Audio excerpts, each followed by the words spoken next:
Hi, Matt McAleer, Director of Equity Strategies, Cumberland Advisors, 4/21/23. Already Moose, you know the Moose, John Mousseau, CEO, Director of Fixed Income.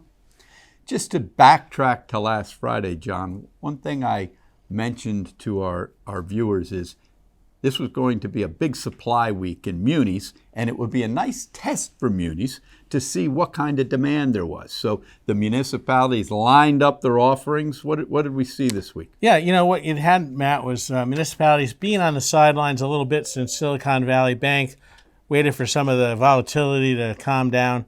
They came this week with a lot of supply. Municipal yields gave a little bit, not drastically, but 20 to 25 basis points. In a world where this week, really, the Treasury curve was up only about 5 basis points, really just kind of backing and filling from the lows in yields we saw a couple of weeks ago. Important to remember that yields significantly still below where they were prior to Silicon Valley Bank. So Right. It's still been a pretty big drop. One thing that we did have some charts this week is that this is a week that wasn't laden with statistics, but one thing that picked, our interest a little bit was we looked at initial jobless claims. So expectation was for 240, actually it was 245. Last week was an expectation of 235, it was closer to 240. This has been going on a little bit now, and you're starting to see weekly jobless claims go up as the economy softens a little bit, absorbing some of the effects of the higher interest rates that the Fed has put on the economy. And then you see more news today. There's Lyft going to be laying off people.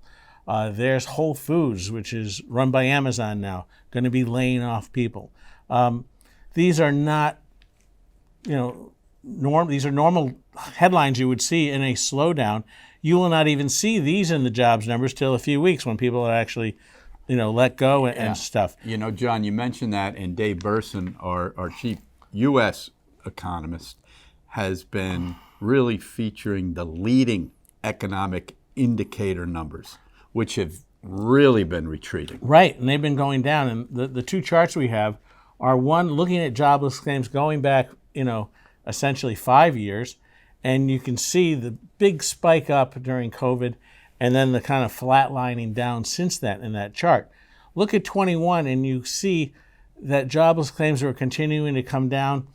Probably in that chart is the idea of the Fed, whereas inflation was rising, they were not raising rates. We heard the transitory description of inflation and why they were concerned that they didn't want to stall out the economy. A little different when you look at the second chart that basically shows initial jobless claims over the last year, and it's a little more stark. You can start to see the rise in jobless claims, and certainly that's consistent with what we've seen with the anecdotal headlines. Sure. As far as how equities were affected by yields and fixed income this week, just a tug-of-war. That's the third week in a row where equities were really within 1% of where they started the week. It almost felt, sure, there were a couple big earnings reports that moved individual stocks like Tesla and so forth, but it almost felt like the market was just biding its time for next week, right? Which is a big tech growth stock week. Absolutely, lots of earnings. You've got Microsoft, you have Amazon, you have Google, Alphabet, you have Meta, which is Facebook. You have a lot of names that have the ability to move markets in both directions. Right. One thing that we always try to look at, what can go right, what can go wrong? How is the market positioned for earnings? It's not so much the earnings.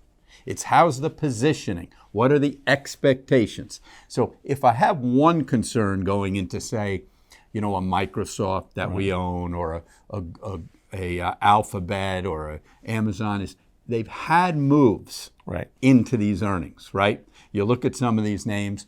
You look at Facebook, Meta, it's up 65, 70% since January 1st. But even Microsoft's up 20 and change, 25%. You've had Amazon's had a move.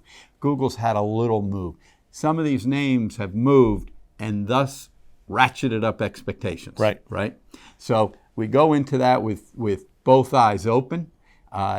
If we get a pullback, which wouldn't surprise me, into those numbers, there has been technically, and I didn't put a chart up, but there's really been some nice base building going on in the indices.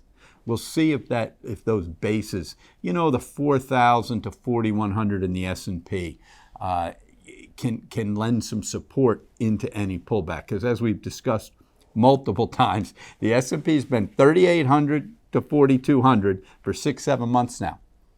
It knocks on that door and pulls back, gets down into that 3,750, 3,800, and bids, demand appears. So one thing we know, there'll be plenty of action next week. Hopefully we're positioned properly for it and can take advantage of some entries or exits. We'll have to see. Exactly. Thanks, Moose. You're welcome. Don't forget to like, comment, and subscribe so you can follow along with our weekly videos. Enjoy the weekend.